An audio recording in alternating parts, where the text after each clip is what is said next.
And I think for some people, eating disorders can be about control. I'm sure there was an element of that. As a young woman in this world, it's very hard to feel in control of anything. You feel like it's very hard to grasp your autonomy. But it was obedience. And when I look around now at how super skinny everyone's getting, women of all ages, and the tweaking and the facelifts and the everything, I don't judge them.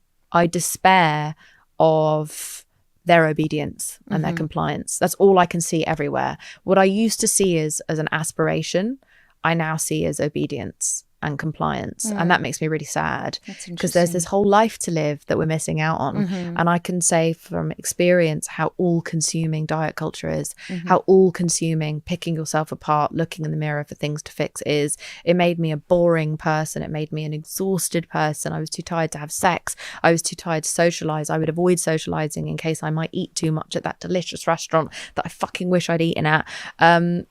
It's very navel gazing. It's very self-obsessive, and I don't think it lends itself to you being particularly fascinating or compelling. Not to say that I am now, but I'd say that I'm a more stimulating person than I was then. And so when I look around at all of this, it's a fucking full-time job trying to beat time and gravity, and I just can't be asked. Yeah, it's interesting. So I was chatting with one of my producers yesterday, and she was talking about, she was educating me that I think that it's like only 30% of people will ever recover from anorexia, and she's grateful to have been someone who, like you, has also recovered. And I think it's such an important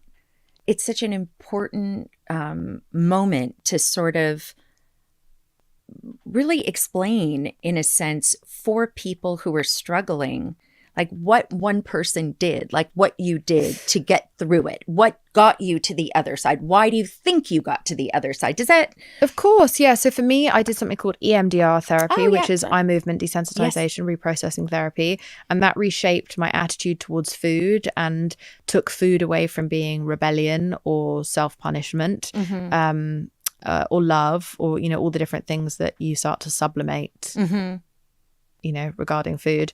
And then so learning to see it as fuel and nourishment and pleasure and something good.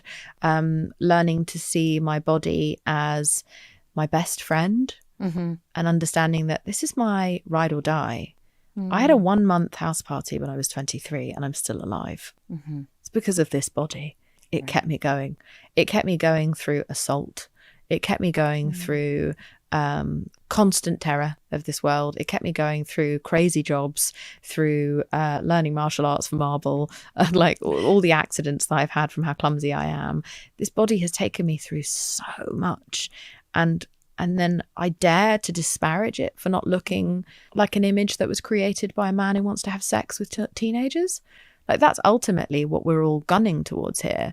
There are men who want to have sex with teenagers who have created a beauty standard that normalizes their desire to have sex with teenagers by making us all look or try to look like teenagers. And that is deeply unacceptable to me.